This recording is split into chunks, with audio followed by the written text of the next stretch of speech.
Écoutez, je pense que la vertu de la campagne Parole aux usagers, c'est que ça nous ramène à la raison pour laquelle on travaille ici à l'Assemblée nationale et pour laquelle on discute et on débat de toute la question de la mobilité durable. Pour qui on fait ça? Pourquoi on fait ça?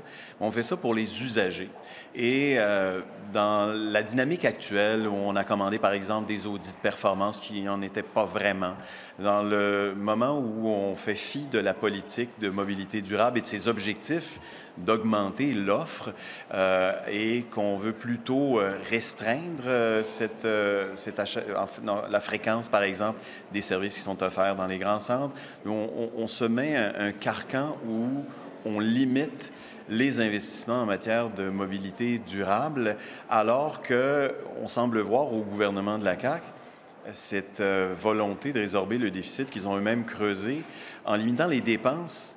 Mais ce ne sont pas des dépenses lorsqu'il est question d'ajouter des fonds dans le transport collectif, dans la mobilité durable. Ce sont des investissements qui rapportent à la fois sur le plan environnemental, bien entendu, mais sur le plan social, sur le plan de la mobilité, sur le plan de la démocratie également, permettent à tous d'avoir accès à des services de mobilité pour participer pleinement évidemment, au développement de la société.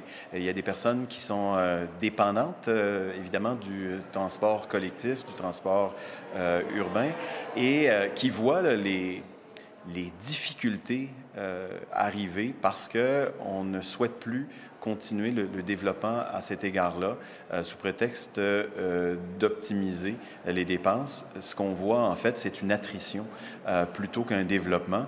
Et je pense que les témoignages que vous pouvez prendre en compte dans le recueil qui va être déposé, bien, ça nous ramène donc à la base, c'est-à-dire pour qui on travaille, pour qui il est important de s'assurer que les efforts qui ont été consentis ces dernières années, bien, ils continuent, qu'ils soient même accélérés dans l'objectif d'un virage complet.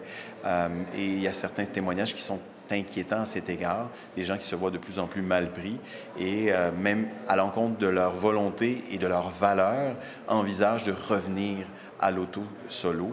Et ça, c'est ce qui nous pend au bout du nez avec les politiques actuelles d'austérité de la coalition Avenir Québec. Et je pense que ce point de vue-là des usagers doit être entendu. Alors, je félicite l'équipe de Trajectoire Québec